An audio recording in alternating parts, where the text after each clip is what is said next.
ये कोई डिलीवरेबल्स आपको इसमें मिलने वाले नहीं है, ये कुछ भी फ्री नहीं है, या ये पुलिस वाले जो डिजिटल अरेस्ट कर रहे हैं नकली है, ये पता लगने में ही 2-3 दिन लग जाते हैं, because people are under so much illusion in the entire cyber frauds. I also personally went through certain kind of not exactly a fraud, but someone trying to commit a fraud, and just I wanted to report on it कि this has happened. Insurance related कुछ fraud था कि आपका I think one of the phone call which I have encountered 2-3 times that आपका insurance जो है पिछले 10 साल पहले का था, आप 50,000 रुपये दीजिएगा तो आपको पूरा पैसा 1.5 लाख रुपये वापस कर देंगे, ऐसे टाइप की कुछ भी कॉल्स आती हैं. I just wanted to report it, तो मुझे समझ नहीं आ रहा था कि कहाँ पे रिपोर्ट करें ऑनलाइन पे.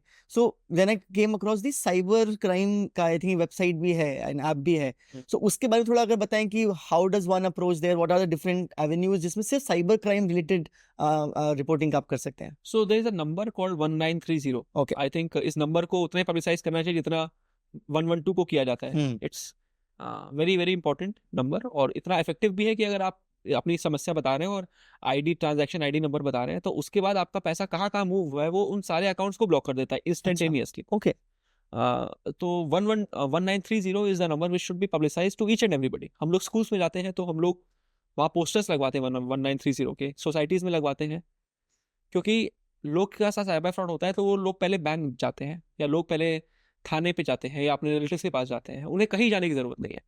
उनसे ज़्यादा इफेक्टिव तरीका है 1930 पे डायल करें. एक बार आपकी शिकायत वहाँ दर्ज हो जाएगी तो आपके पैसे फ्रीज हो जाएंगे.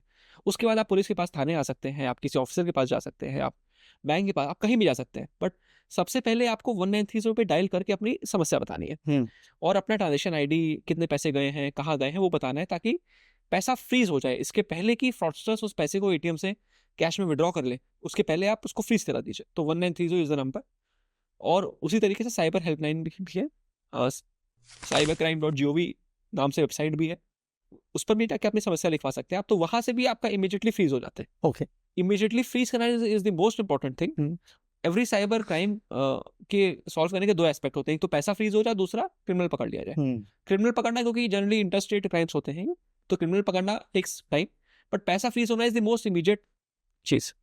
तो इसलिए 1930 को लगाइए. उसके अलावा स्पैम के लिए भी आजकल सरकार ने एक वेबसाइट स्टार्ट की है, जहाँ पे आप स्पैम नंबर्स को, जहाँ से आपको लगातार कॉल आए, उनको रिपोर्ट कर सकते हैं. अच्छा, इसके बारे में बताइए. I think this is very interesting. तो उसमें एक वेबसाइट सरकार ने शुरू करी है, उस पर आप अपने स्पैम, जो स्पैम मैसेजेस आ रहे हैं, या इमीडिएटली आपको अगर आपने कहीं साइन अप नहीं किया फिर भी कॉल आ रहे हैं, तो आप उसको रिपोर्ट करिए.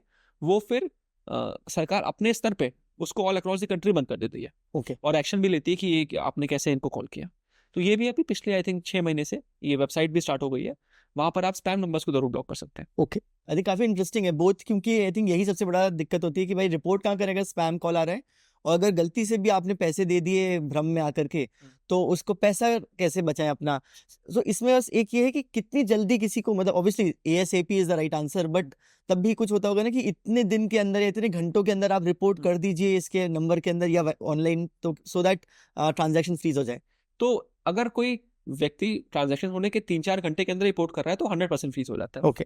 मैं 2014 की बात करूं, मेरे फादर के साथ एक फ्रॉड हुआ था 22,000 रुपए का. तो मैंने किसी ऑफिसर को अप्रोच नहीं किया, कुछ मैंने नहीं किया. I just went to a cyber cell, Lucknow में था उस समय में, और विद इन फ्यू आवर्स पैसे वापस आ गए. अच्छा. बिकॉज आई न्यू कि कहाँ सही जगह जाना है. This is 2014 I am talking about. उस समय साइबर थाने में बहुत ही रेयर हुआ करते थे.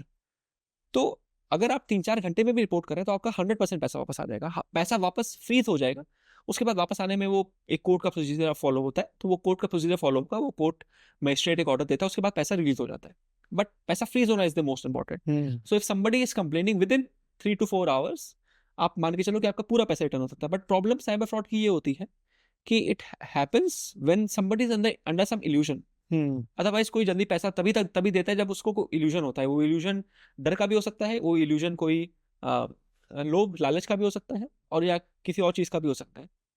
तो लोगों को लगता है कि जो डिलीवरेबल्स साइबर फ्रॉडस्टर बोल रहा है वो आपको देगा, और उस उम्मीद में उनको लगता है कि उनको रियलाइज 2-3 दिन बाद होता है कि ये फ्रॉड है. ये कोई डिलीवरेबल्स आपको इसमें मिलने वाले नहीं है, ये कुछ भी फ्री नहीं है, या ये पुलिस वाले जो डिजिटल अरेस्ट कर रहे हैं नकली है. ये पता लगने में ही 2-3 दिन लग जाते हैं, because people are under so much illusion in the entire cyber frauds. One thing about cyber fraud is कि they are completely preventable. Unlike other heinous crimes जो आप न्यूज़ में देखते हो, अगर लोगों को पता है कि ये फ्रॉड, इस तरह फ्रॉड हो रहा है, या लोगों को पता है कि हमको डर में नहीं आना है, या जैसे बहुत लोगों के साथ कभी साइबर फ्रॉड नहीं होता बिकॉज दे आर अवेयर। तो इसीलिए साइबर फ्रॉड की अवेयरनेस बहुत ही ज़्यादा ज़रूरी है, क्योंकि उस अवेयरनेस के बाद उसका प्रिवेंशन रेट इज ऑलमोस्ट 100%। अगर इफ समबडी इज अवेयर कि साइबर फ्रॉड नहीं होने देना है या किस तरीके से हो रहा है, तो आप 100% बच सकते हो उससे, अनलाइक अदर क्राइम्स। Correct. इसीलिए cyber fraud is a very different kind of fraud, completely preventable, and इसीलिए इसकी जागरूकता होना और अवेयरनेस होना इज वेरी क्रूशियल। एंड उसके लिए I think all the agencies including yours, including media, all are equally responsible कि उसका अवेयरनेस ज़्यादा से ज़्यादा होता है। रिगार्डिंग योर क्वेश्चन की कब रिपोर्ट करना थे, तो with in 3 to 4 hours and report करें। इवन अगर आप 1-2 दिन बाद भी रिपोर्ट कर रहे हैं तो भी आपके पैसे, कुछ तो पैसे वो निकाल लेंगे, बट अदरवाइज भी जितना जल्दी रिपोर्ट करेंगे, पैसे फ्रीज होने की पॉसिबिलिटी उतनी ज़्यादा रहेगी। ज़्यादा है। Got it. And I think ये काफ़ी इंपॉर्टेंट है कि as soon as you get to know कि आपके साथ फ्रॉड हो गया है, क्विकली रिपोर्ट करें, तो chances of recovery are maximum. Also बहुत बार लोग कंसल्ट नहीं करते एक दूसरे से पैसे भेजने के पहले। अगर आप एक दूसरे से बात करेंगे, कंसल्ट करेंगे, या अपने किसी दोस्त को बताएंगे कि देखो ऐसा हो गया, तो ही माइट टेल यू कि नहीं भाई ये फ्रॉड है। और इफ किसी ऐसे आदमी से बात करेंगे, किसी यंगस्टर से बात करेंगे who is more tech savvy, वो बता देगा कि नहीं ये फ्रॉड है। तो इट्स इंपॉर्टेंट कि आप एक दूसरे से बात करते रहें, उससे भी काफी फ्रॉड प्रिवेंट हो सकता है।